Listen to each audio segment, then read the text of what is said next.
$28 and should not muffle. Yeah.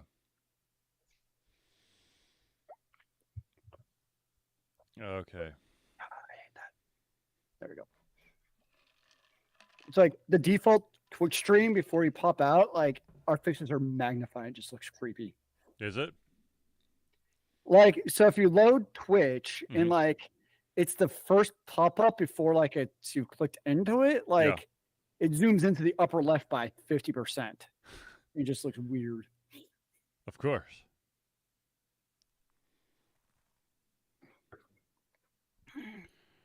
Okay.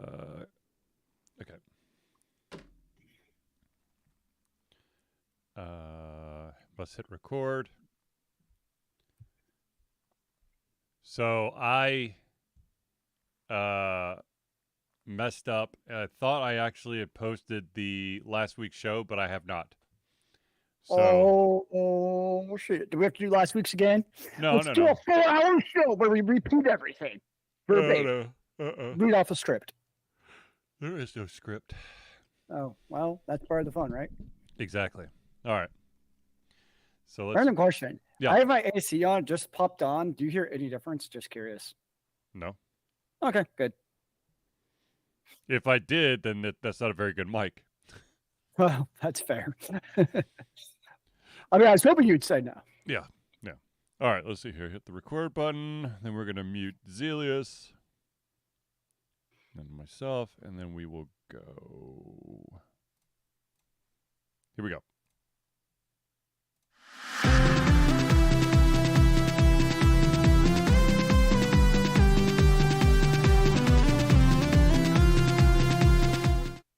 Hello, ladies and gentlemen, and welcome to another edition of Shelter Confusion Thursday Night Hangout. Do you know why this is a great Thursday, sir? Because it is yet another one where we get to talk and hang out and do cool things. As good reason as any. I will swing with it. Good. Ladies and gentlemen, of course, I'm your host, Charlie, and I'm joined once again by the prolific counter himself, Zelius. Cheers, mate. Ladies and gentlemen, this, of course, is a Thursday Night Hangout. It's a live show where we try our best to cover the topics most important to you during the show. If you, at any point, have any topics, thoughts, concerns, subjects that you would like to introduce to the show, all you got to do is drop it in the chat, and we'll try our best to cover it. If we do, unfortunately, run out of time, we will add it to the very next show. Indeed.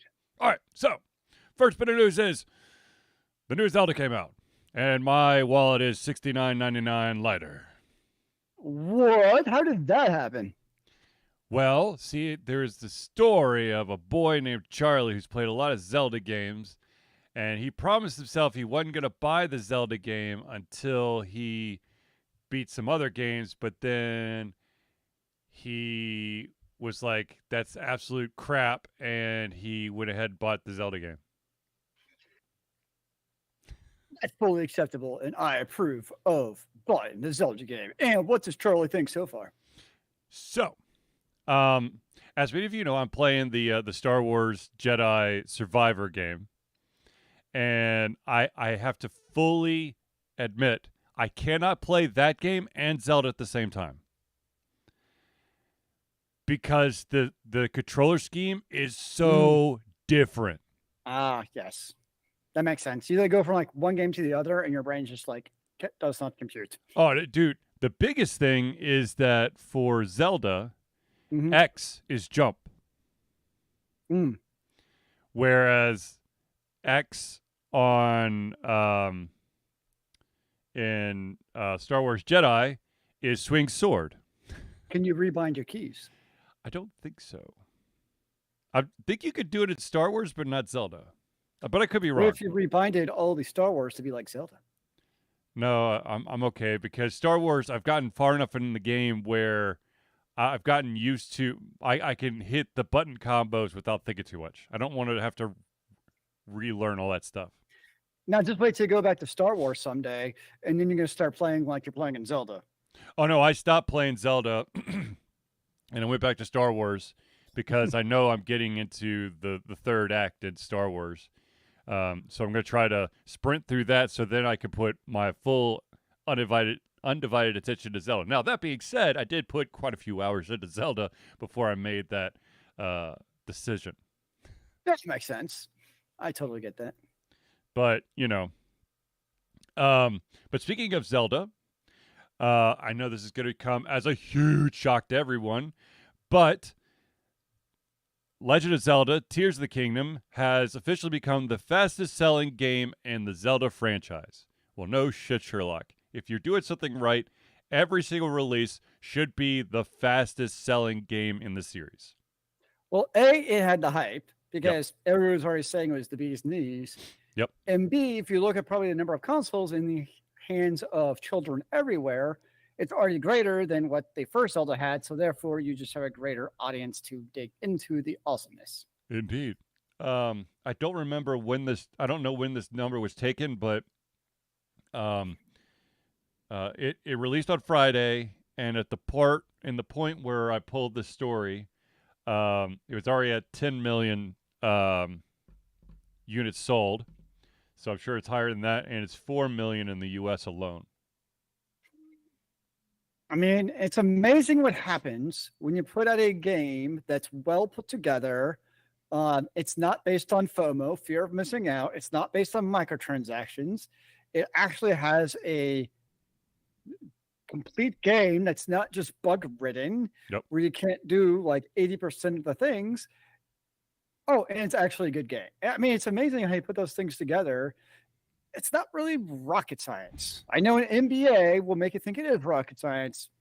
I think it's a PhD will make you think it's rocket science.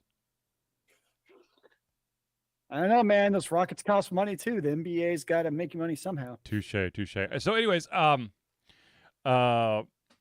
so far in my little bit of a dip into the game, I have to say that it is pretty damn good. The only issue, there's only two things that I've had a problem with in this game. One, actually three things. One, the controller layout, because it's so different than any of the other games I've played. Two, and this of course just my pet peeve, is the very, very fragile existence of basically every weapon you use in the game. It's like you swing it 3 times and it cracks in half. Yep. Oh. And the last thing is, I don't know what it is, but I, for the life of me, cannot gauge how far I'm going to jump. I have short jumped like 70% of the time. And so at the beginning, I'm not going to give you any spoilers, with the exception of in the beginning when you're really starting to adventure, you are going to be way the hell up in the air. And so if you miss the jumps, you plummet to your death and have to do it again. That's kind of funny. But other than that, I mean, it's you're running all over the place. Zelda's in trouble again. And yeah, the beginning of that fucking game sucks ass. That's from Clark. And to be honest with you, it is painful. It is quite painful. That's kind of funny. But yeah, Breath of the Wild had a perfect intro. Yeah, that was a pretty solid intro too. I mean, it's unfortunately. I don't know. Go, Zelius. See, I made it past the intro of Breath of the Wild, and then I got bored of the game. Well, because you don't like open world games. Yeah, it just doesn't. There's too much for Zelius to do. I just don't like the Zelda games. Just don't do it for me. Just doesn't scratch that itch. Just something about the combat just doesn't feel good. I don't know. It's not hacky slashy enough for you. I don't know. It's just I can't put my finger on what it is. It doesn't grab me to come back and play over and over. Well, you can't just blindly hack and slash your way through it. That's for sure. One, because some of us like to play blind. It's like an extra challenge mode. We put a blindfold on and see how it goes. Sure. Some games it actually could work. Yeah, sure. I mean, if you have it on like the easiest difficulty, Diablo could work. That's true. Anyways, so yeah, fastest selling game in the franchise, and I will be returning to play that game once I beat Star Wars Jedi Survivor, which had yet another crazy turn, which I should have seen coming, but I didn't. Charlie eating up the AAA mayhem. This is now a podcast about The Witcher 3. Are we talking the Witcher season 3? Or are we talking about Witcher 3, The Wild Hunt? Oh or dear. the re-release of The Wild Hunt with the different graphics engine? I mean, there's a lot of different things. There's so many threes when it comes to The Witcher. Indeed. But yeah. So, yes, I've been playing Zelda. I will return to Zelda in the near future. Nice.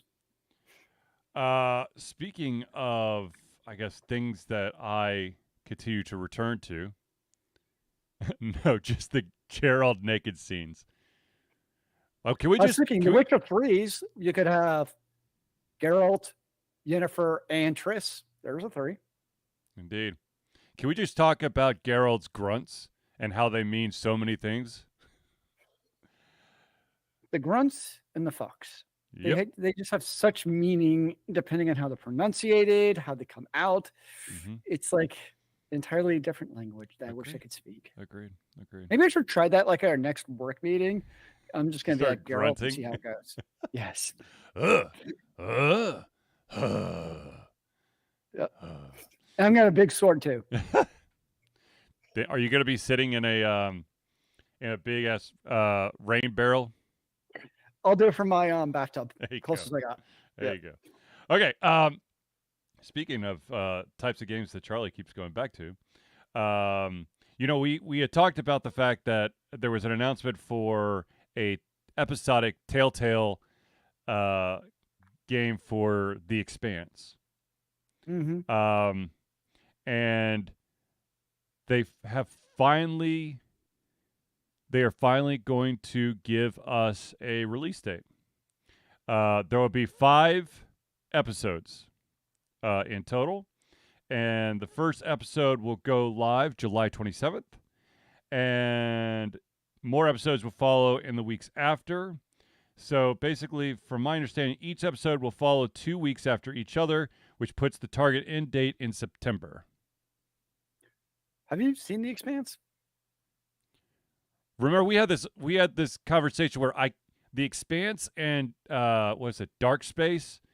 Dark Matter. Dark Matter it's like bobbled in my brain, so I can't remember. Yeah, I've seen some of each. It's like me and all the Netflix animes with dragons and sorcerers. They're all the same to me. That's fair. I'd be curious to see how it goes because The Expanse is a great TV series, and there are a lot of choices to be made based on what you want to do. Like I could see the choices coming to life and finding things in space. That sounds very intriguing because it has a great story. Yeah.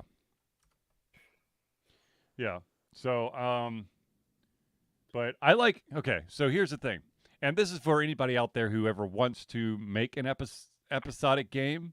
This is how you do it.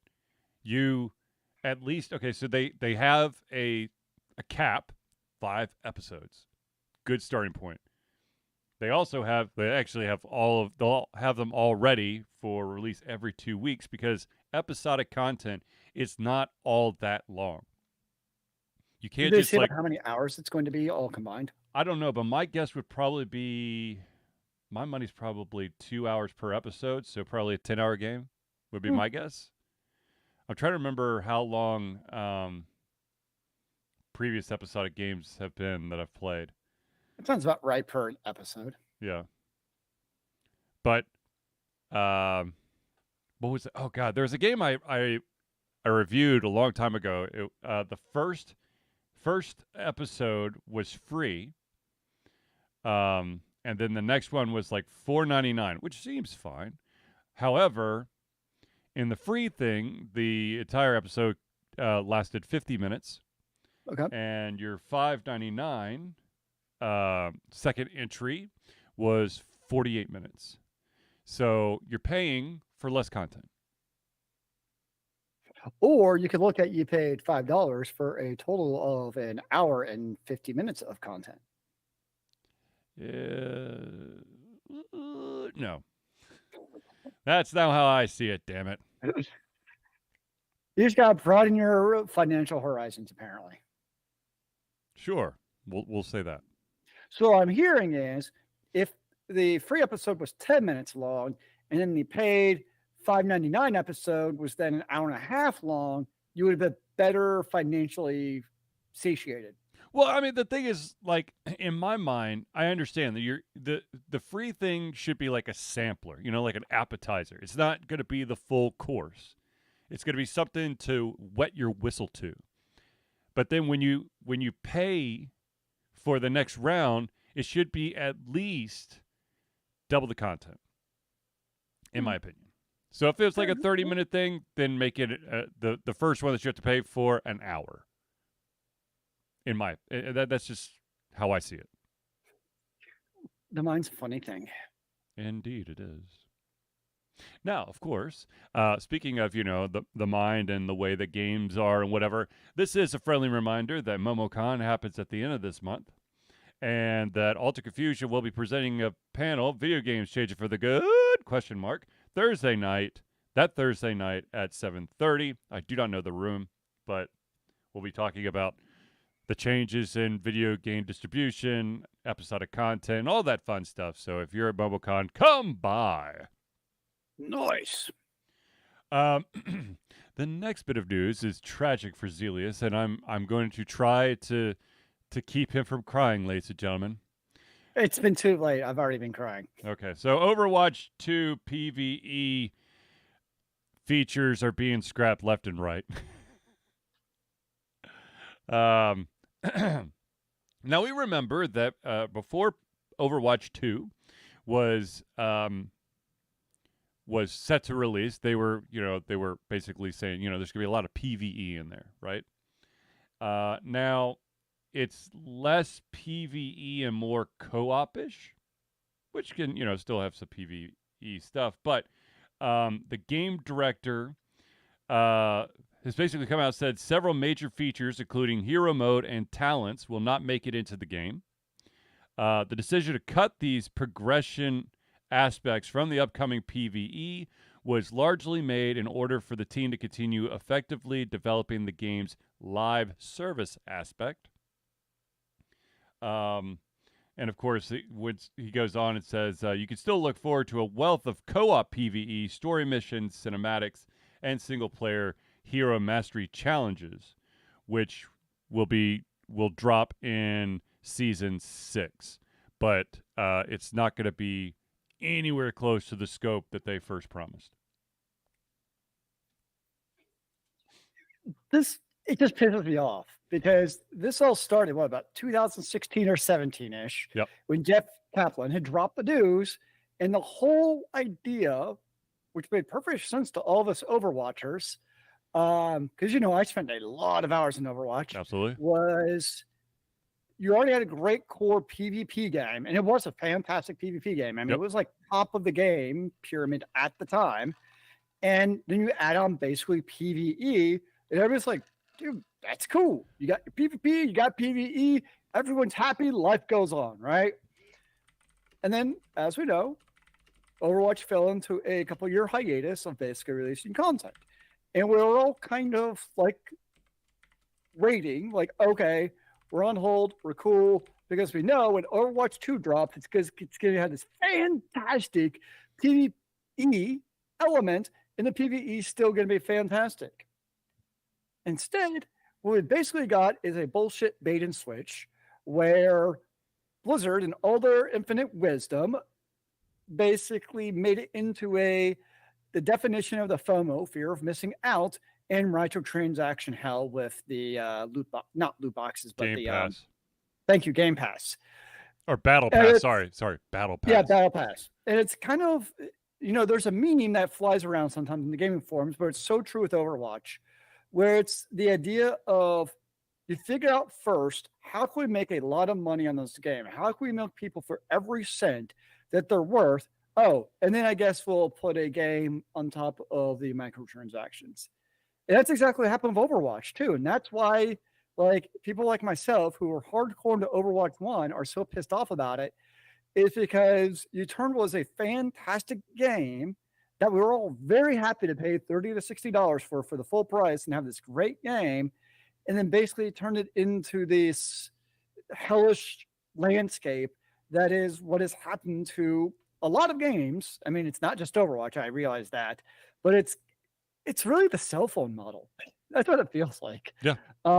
That's what sucks so much about it is you really turned a great what could have been like the pinnacle of online PvP and PvE games smashed into one, because the other games like the Call of Duties and even like the Fortnites and that stuff, that's Valorant. some of them have a single player element, but like what they originally talked about, Overwatch 2 was really going to give it like, I would almost think of like a Diablo, right? Mhm. Or StarCraft, Mhm. where you could have that awesome PvE element, and then you still obviously have PvP. And like we were excited about that. And I don't know about you, but that's the other thing that I hate about it is like another fun player versus element game in terms of FPS would have been great. I Mhm. mean, you basically right now have like Destiny 2, you have the Division, and then you have what's the other one that keeps on getting expansions? You've played it on the Switch. I can't think what it's called right now. Oh, Um, Warframe. right, Warframe. But like always more of the kind of FPS games like that. That's what we want, and that's what's so frustrating. Is it was ripe for being awesome.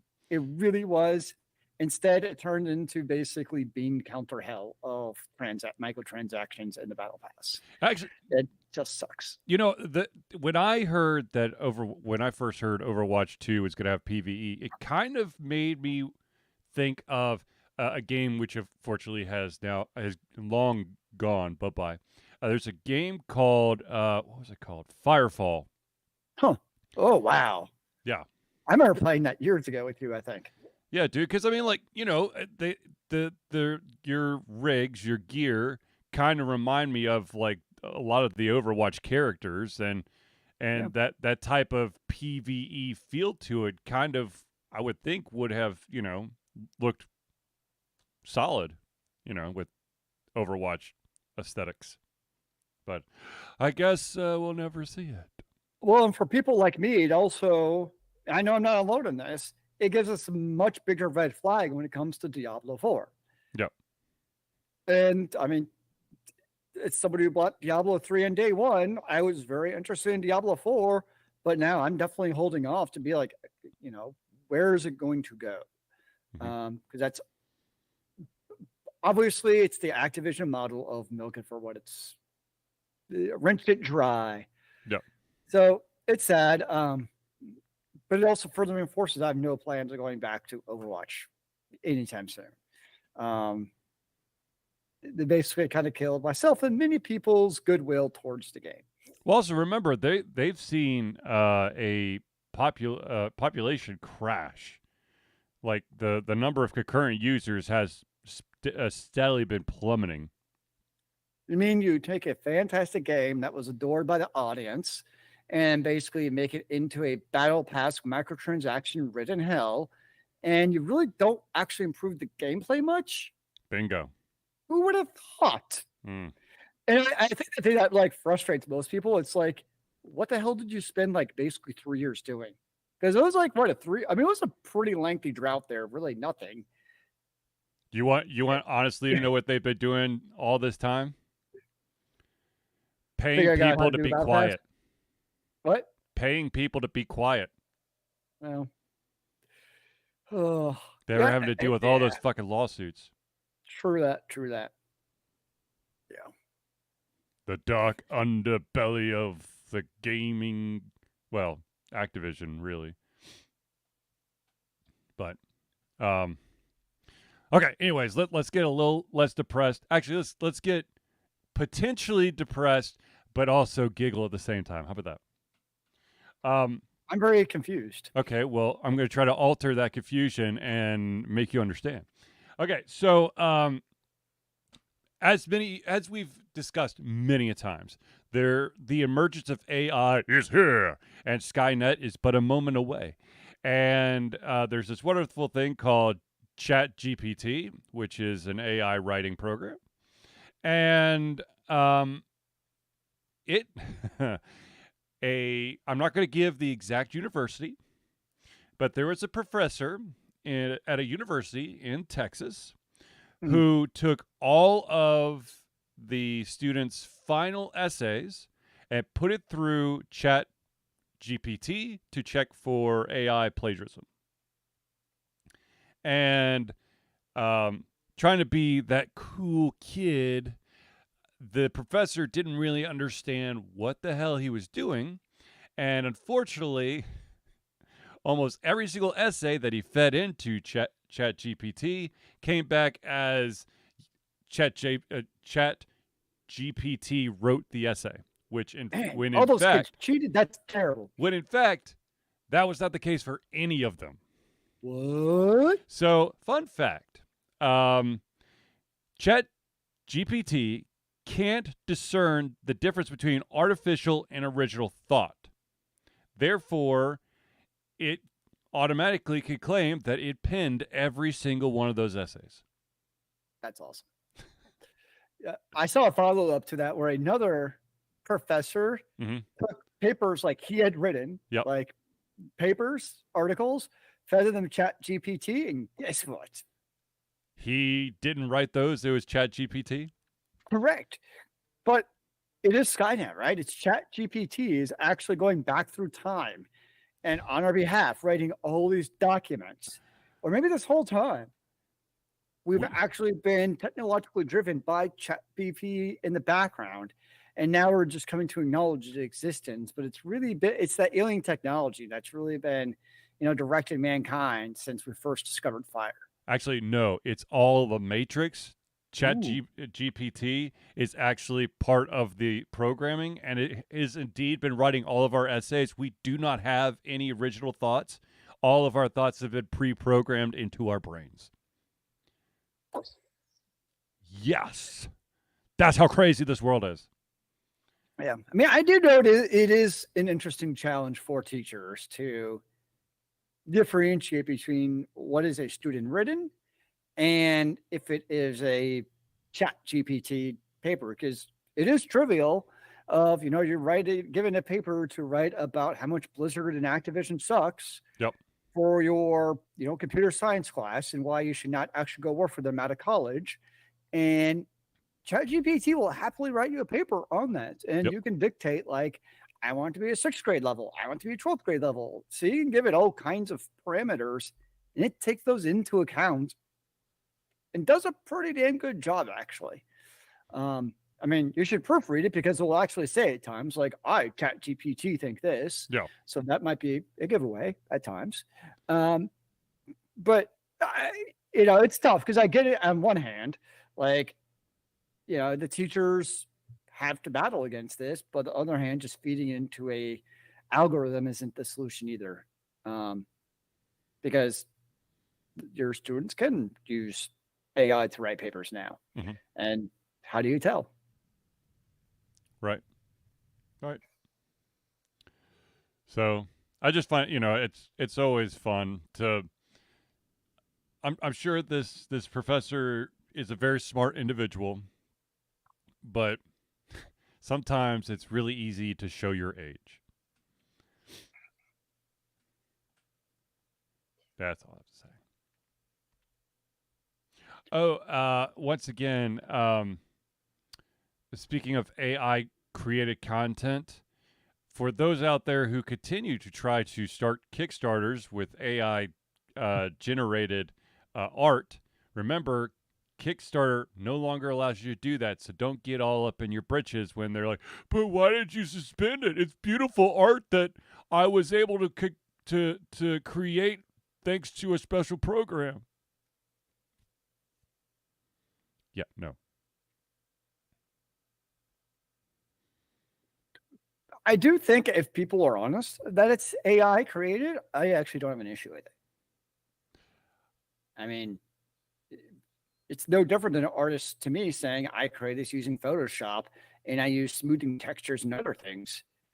And if a artist says, I used artificial intelligence to create this, I'm okay with that.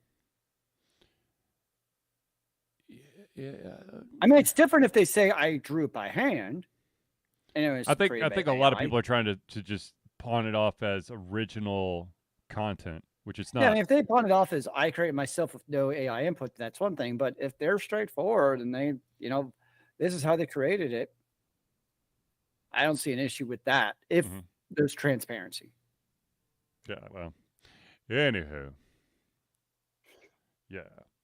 Okay, let's see here. What we got? All right, we're gonna pause for just a second to do thank yous to the friends of the show. These are the amazing individuals who help Alter Confusion be the Alter Confusion that you have grown to love and cherish. So without further ado, ladies and gentlemen, let's thank some of these amazing individuals. The first one we have to thank is the Indie Cluster.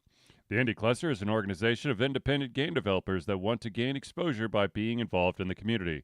They collectively journey to popular conferences as a traveling booth to help gain attention for their games. They make partnerships in local communities to bring games to the mainstream mindset. They highlight local, unusual, and rare concepts to challenge the paradigm of the common. They also host events to teach kids and minority groups about game development to hopefully one day enter the industry themselves. For information, go to indiecluster.com and also come by their booth at MomoCon and check out some of the amazing games that they'll have on display there. Nice. The next shout out we got to give to is Noodle Boy Media. Founded in 2015 by Andrew Tran, Noodle Boy Media, previously Wet Kid 47 Media, is your choice for professional photo shoots and panel recordings at conventions. They pride themselves in providing a high level of professionalism, top-notch experiences, and quality services. If you want more information and to view their full list of services, check out facebook.com/noodleboymedia. The next shout out we gotta give is to someone who I actually need to make a phone call with because I need my back adjusted, and that, of course, is Hero Chiropractic. Hero Chiropractic is a unique healthcare practice set up by Ryan Moore. The company's focus to elevate a patient's experience of freedom, great expression, and joy. They believe that everyone can be a hero and has incredible heroic potential inside themselves waiting to be unleashed. Hero Chiropractic focuses on mobile chiropractic care in the greater Atlanta area. They are committed to healing clients by creating a plan of action uniquely suited for each person. They make that plan of action as convenient and affordable as possible, and most importantly, suited to your individual needs. For more information, go to herochiropractic.com. The next shout out we got to give is to the maestro himself, the individual who helped us out of a weird bind when all of a sudden all of our music became copyrighted, even though it was never copyrighted. And that, of course, is Crosspad Creative. Need a new logo or want to work on a full branding and content strategy? Or maybe you need music or audio for your content, just like Alter Confusion. Crosspad Creative offers a whole host of solutions for individuals and small businesses. Just email Josh at crosspadcreative@gmail.com and see what he can do for you. Now, of course, the last shout out we got to give is to the original patron himself, and that would be Agile Axiom. By day, Axe leads both a development team and system administration team working with satellites at NASA's Goddard campus. But while not in meetings and many times during, he is the Agile evangelist, Agile Axe, championing the philosophy of Agile and trying to make the world a better place for software developers, testers, system admins, and software projects the world over. Decades of experience in software development and leading Agile teams are brought to bear against evil processes, inefficient work, and bad habits. For more information, go to agileaxiom.com. Now, I know that everybody is clamoring to know, how do I become a friend of the show? Well, ladies and gentlemen, I am happy to inform you that Alter Confusion survives on the love and support of fans like you. And so we have a Patreon page. Patreon lets you, the fans, lovers, haters, demigods, interdimensional beings, gods, demons, aliens, werewolves, vampires, invisible people, supporters, and more to become active participants in the work we love through a monthly membership. This gives you access to exclusive content, community, and insight into our creative process. In exchange, we gain a bit more freedom to do our best work and the stability we need to build an even stronger creative career. We currently have two different tiers. We got the $1 tier, that's $1 a month or $12 a year tier. And what that gets you is early access to all of our playthroughs, as well as being able to participate in patron-only posts and polls. to help shape the future of Ultra Confusion. If you're feeling a little bit frisky, you can also go to the $5 tier. That's $5 a month and $60 a year. And not only does that give you everything at the $1 tier, but it also gives you your name or organization in our Friends of the Show section of every single Thursday night hangout. So if you want to become a patron, all you got to do is go to Patreon. That's patreon.com/altered confusion. And I will talk to Clark about his patron stuff in a little bit. Now, ladies and gentlemen, I do want to, this is always super duper important to us at Alter Confusion. Ladies and gentlemen, Alter Confusion is proud to say that we have been fundraising for Extra Life for 12 years straight. Extra Life is gamers doing what they do best, game, to help sick and injured children at their chosen Children's Miracle Network Hospital. The money that we raise through Extra Life will go directly to Children's Healthcare of Atlanta as unrestricted funds. This means that the hospital decides where and how to spend the money to ensure the dollars we raise make the biggest impact in the lives of the kids they treat. So, if you have the capacity to donate, please go to extra-life.org and search for Altered Confusion today. And yes, praise Clark. There you go. All right. Now, back into the news. All right, let's do two TV show news. How about that? Sure. All right, ladies and gentlemen, I am sad to announce that after 14 seasons, FX's Archer is finally going to end. I have no feelings about this, as I have not seen a single episode. It is so over the top, stupid, silly. It's basically like, in my opinion, it's kind of James Bond if James Bond was like well, let's see here. James Bond is egotistical. And the amount of liquor that James Bond drinks, he's probably a drunk. But in this one, Sterling Archer, who's the main character, is an egotistical drunk with a weird is he also a narcissist? Mommy complex going on A there. megalomaniac who also is a womanizer? Oh, yeah. Oh, yeah. Oh, wow. I'm like, oh, that is James Bond. Weird. Anyways, I guess like what James Bond would be in real life. How about that? I thought James Bond was real. Sure. I thought it was based on every Bond movie I've seen says based on a true story. No, I think it's based on a story. Big difference. That's just my imagination running wild. I think somewhere in your brain you go, you know what? I'm just going to add true to every time I see based on a story. Based on a true story. It's kind of like 24. It's based on a true story. Yeah, like every day we have, CIA agents running around stopping, terrorist bombings.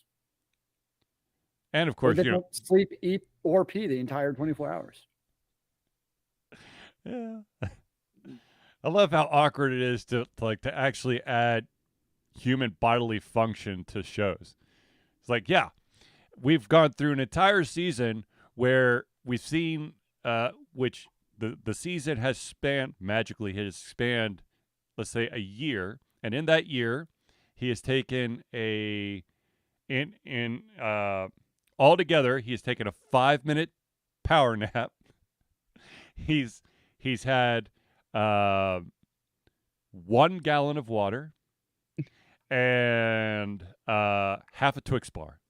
But he's probably drinking like 50 gallons of beer. Yep.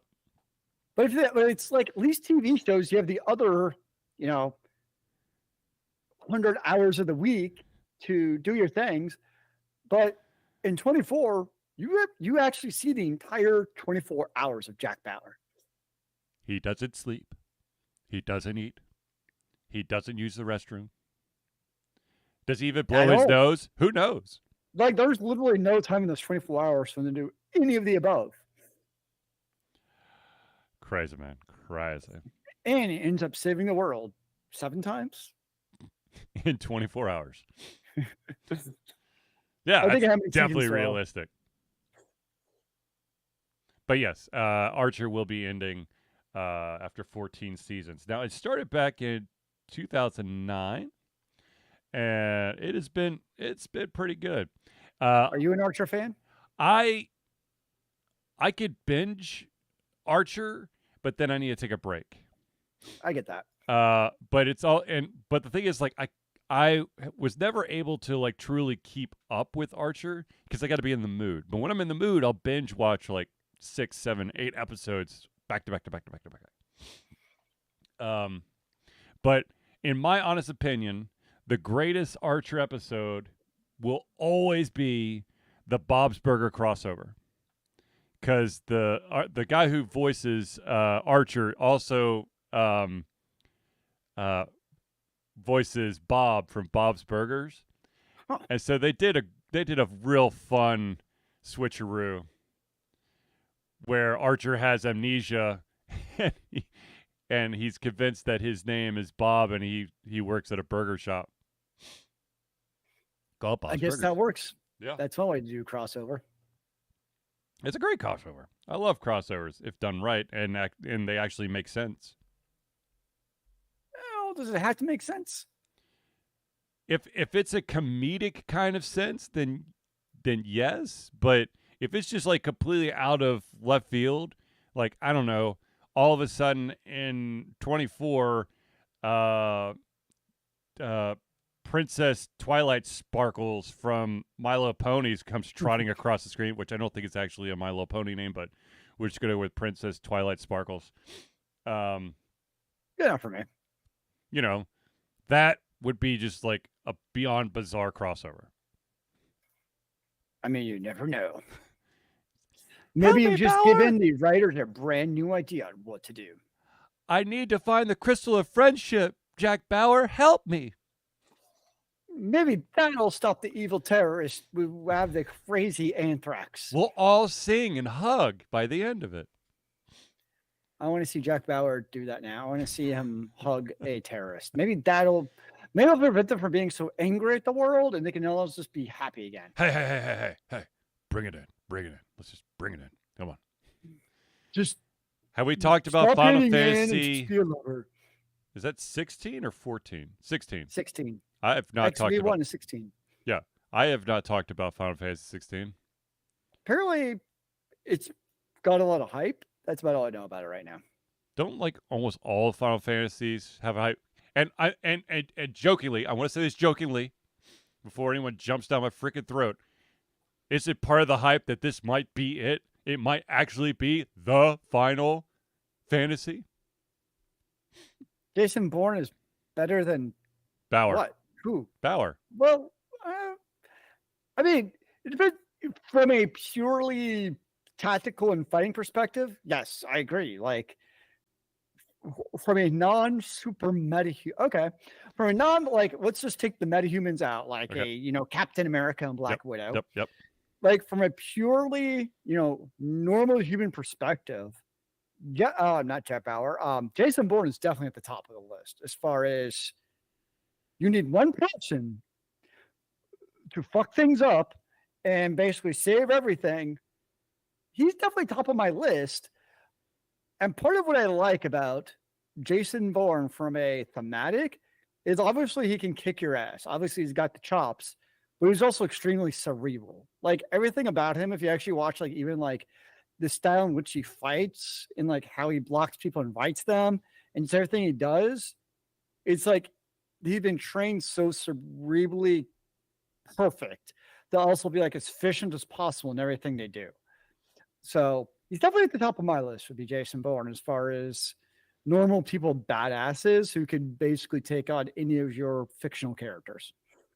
There you go. So Clark says they apparently seem very proud of visuals and combat. Well, I'm sure. Every single time I've seen a Final Fantasy game, I've been blown away by how pretty it looks. Because they've always had, especially with their cinematics, I mean, they are, theatrical quality cinematics always. All right. So I have a question for you and Clark. Because Clark brought it up. Yep. Jason Bourne versus John Wick. Who wins? Oh, Jason Bourne versus John Wick. Okay. Side question. Did Jason Bourne do anything to a puppy in the vicinity of John Wick? Look, Jason Bourne's a good guy, man. He would not hurt a puppy. Then I'm sure they will work out their differences without fighting. But you mess with his dog. Yep, Clark says Jason Bourne. I don't know. John Wick takes it to a whole new level. If you he's probably like the not completely psychotic PETA people. He's probably their greatest champion. It's like, oh, you want to abuse your dog, huh? I'll show you how to. I'll be a spokesperson. Move over, Sarah McLachlan. I got this. Yeah. No, I Jason Bourne would. I don't think there's. I can't think of. I want to see this fight now. I know. I don't know how, but there is. Wait, you just talked about the crossover with Archer. This needs to be a crossover. But why would they fight? That's the thing. Well, Jason Bourne had a pretty bad case of amnesia.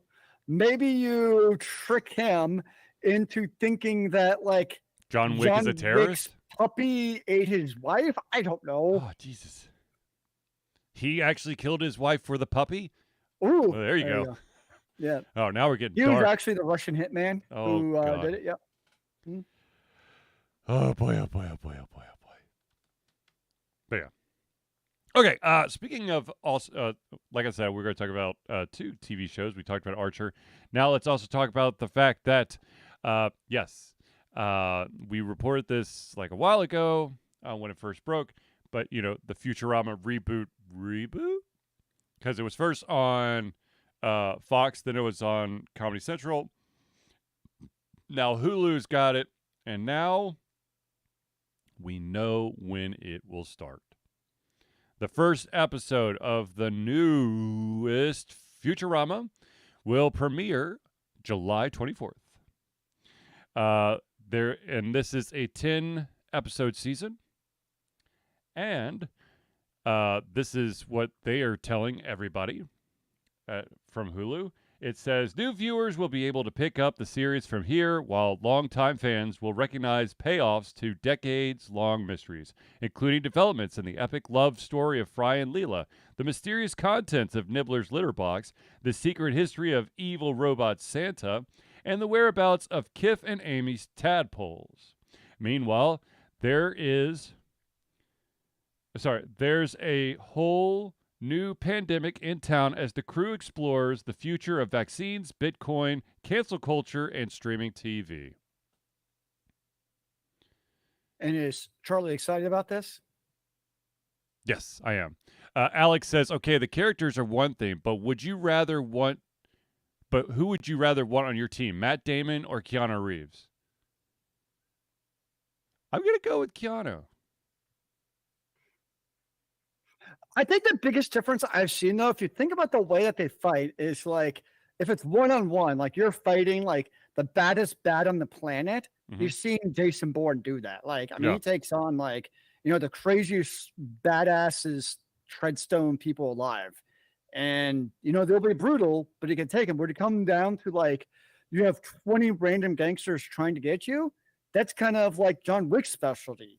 So it's almost like, are you talking like a giant gang fight? Where it's, almost like I think old school Jackie Chan style fight where you have to use everything. That's almost more like John Wick versus Jason Bourne's more like the one-on-one, just fierce mono who's the baddest man in the planet fights. But if we're actually talking about the actors, I would say Keanu Reeves, simply because I feel like as long as I had his back, he'd always have mine. It's the kind of person he is. Everything I've read about Keanu Reeves is he's basically the most cool, awesome person to work with. Yeah. I haven't heard anything about Matt Damon. I mean, Matt Damon seems pretty cool, but he's a long-running bit for Jimmy Kimmel. Yeah, I mean, so no issue. Like, never heard anything about Matt Damon, but you just hear the greatest things about Keanu. Yeah. And maybe it's a little bit of juxtaposition because Keanu's now known as John Wick. So it's like, John Wick, the motherfucker. And then, but he's actually the nicest guy alive. True. I mean, I've heard. I'm sure that Matt Damon is a great guy, but the stories I've heard about Keanu Reeves and him basically bending over backwards to help out individuals that worked on a movie. The behind the scenes people, basically giving some of his paycheck away to those people to help him out, or to take a huge pay cut to get a bigger name actor to jump in, like his movie The Replacements, where he was the football quarterback. They wanted Gene Hackman, but Gene Hackman had a set figure for what he required, and so Keanu Reeves took a huge pay cut to get Gene Hackman on board. Yeah, I mean that's there's the same thing I've always read about Keanu, is he's just the man. So Yeah. Yep, I would agree with that. That I would probably take Keanu and a slight edge just from the reputation that you hear about. Yeah. But I mean, I'm sure that both of them are chill as fuck. I mean, I'd grab a beer with any of them happily. Oh yeah. Just when you're with Matt Damon, don't say anything that goes against any Boston franchises. You may not come out of the bar with them. Wasn't it Matt Damon and Jimmy Kimmel who had like the fake feud that was going on forever? Yes, where Jimmy Kimmel would be like, okay, oh, I'm so sorry, we've run out of time. Oh, geez, I feel so bad. Sorry, Matt Damon. Yeah. And they even like parlayed that into like late COVID stuff, where Jimmy Kimmel was doing a broadcast from his basement, and you see Matt Damon walk out of his bedroom in just like a bathrobe, trying to sneak by him, and then there comes Jimmy Kimmel's wife running the other way behind. That's great. It now may or may not be a great time to be a Boston fan in general. So who actually knows? Yeah, I don't know. With the way, who knows with the Celtics? Yeah, and with the way the Bruins went. Well, I just kind of ignored that for the sake of, hurt my feelings. That's what it does. It was pretty bloody sad. Yes. Hey, there's no nicer way to put it.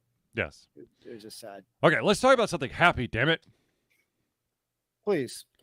For those out there who have watched either the old school anime or the Trigun, or the new anime Trigun Stampede, or you've watched the movie Trigun Rumble in the Badlands, this news is for you. Dark Horse Comics has announced that the company will republish the sci-fi western manga in a hardcover deluxe edition for $49.99. However, if you pre-order it, it will only cost you $38.80, and it will be released in December of this year. And also, Trigun Maximum, which is actually the continuation of the original manga, which you can't find anywhere in the States. There will be a deluxe edition of that released April 2024. So as a anime and Trigun fan, are you excited about this news? Yes. I will. Have you already pre-ordered? I was actually going to do it right after the show. You are ready for some Not Trigun. going to lie. I was going to do it right after the show. I'm glad you had the patience to wait 15 minutes, sir. I was worried. Now, if you've ever met me at a convention, I have always said that if there was ever a time where I would go cosplay at an anime convention, I would dress up as Nicholas D. Wolfwood, which is one of the characters from Trigun.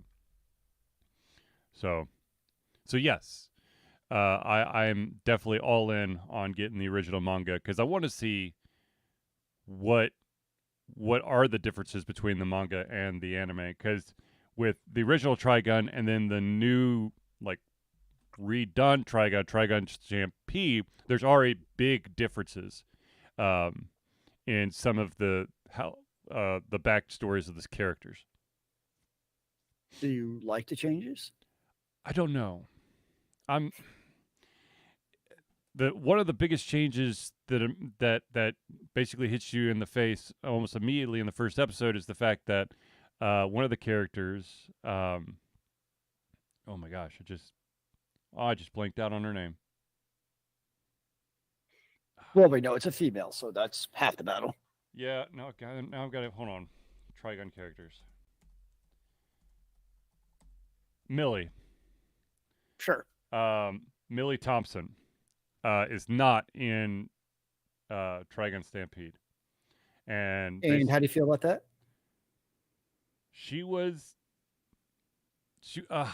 Well, she's Nicholas D. Wolfwood's love interest.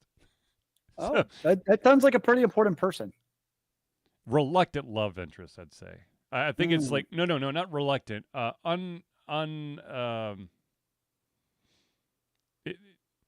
Like unexpected love interest. Like Okay. it just they don't you just don't see it, and then all of a sudden you're like, damn it. When something big happens in the Trigun series between those two, you're like, all about the feels. Fair enough. So, yeah. But I'm excited. I've tried to the only problem is manga is so freaking expensive. But if you could get like the original run in an exclusive hardback for that amount of money, that's worth it. Because one thing I've never been able to get into is manga. It's just never. Manga costs more than like a paperback book, and it's got there's drawings and it's pretty, so it makes sense. Yeah, no, but if you look, I'm looking at cost per page here. I don't have any of them. I'm excited. Clark says I'm excited about pirating the Mario movie. Wait, there's pirates in the Mario movie? When did that happen? Doesn't Pirates of the Caribbean mixed up with Bowser Mario? have a pirate ship?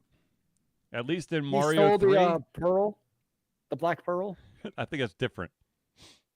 I think that's not Bowser. That's Jack Sparrow. Exactly. That's how you got your pirate into Mario. Oh boy. Oh jeez. I don't know the validity of these rumors, but there has been some chatter that has been happening, allegedly, because of the success of the Mario movie, that the creators of Zelda might actually want to put their foot into the ring, and maybe we'll finally get a Zelda movie. Instead of another fan remake. Yeah. Fan remake that then gets bitch slapped by Nintendo going, you can't do that! Please just don't cast frickin' Pratt as, like, anyone. Chris Pratt as Ganondorf. As everyone. It could. I'm just saying, you could dress him up.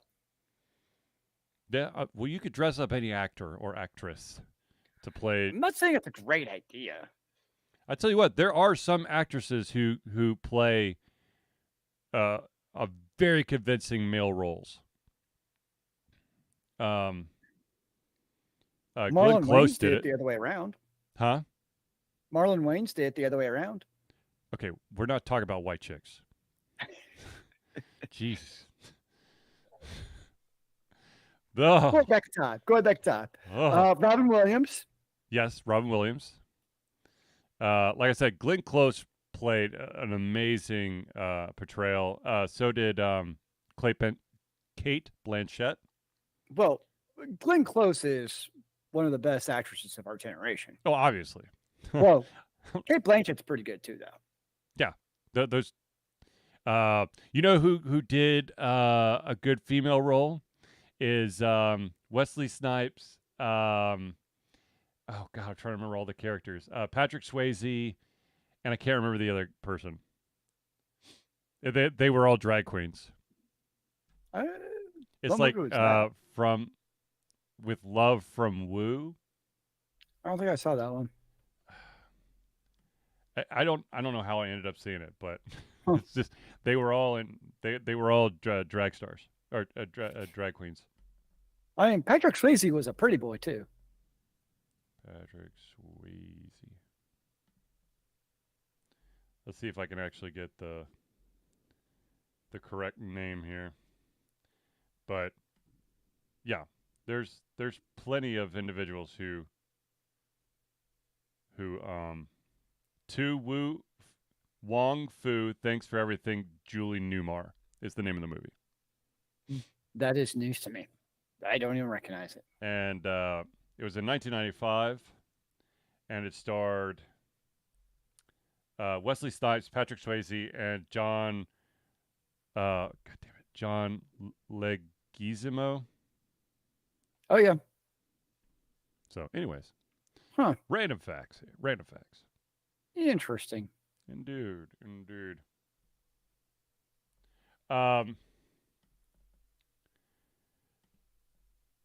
That is all of the stories that I have.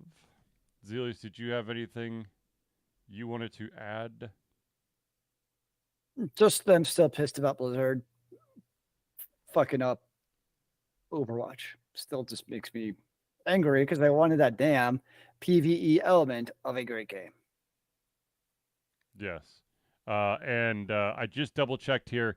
That 10 million units sold for Legend of Zelda Tears of the Kingdom was a figure for only 3 days of release. So that would have been Monday. So it's probably up by now, is what you're saying. Yeah, it's much higher now. Nice. Yeah.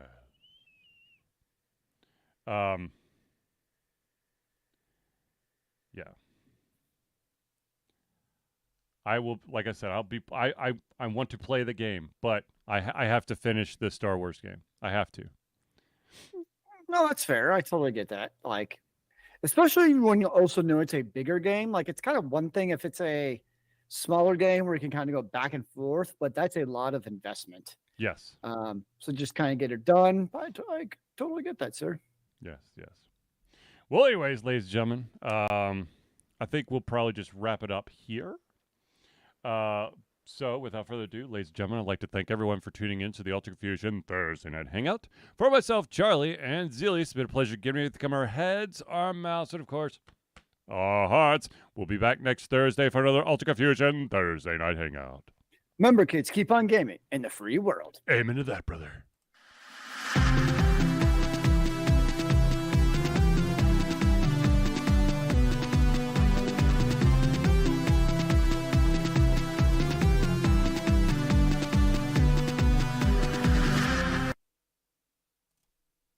Ta-da! Shazam! Hooray! Huzzah! You did it! We all did it, sir. We did it! We're a team! Woohoo! Oh, Lord. My phone was going off the entire time I was broadcasting. It's just text after text after text after text. For what? Renovations being done at the house. What are y'all getting done? Master bath. Oh, how's that going? It's a process. That's all I'll say about it. But yeah. All right. I'm going to end this stream. I'm going to talk to Zelius off air, but everyone have a good and safe evening.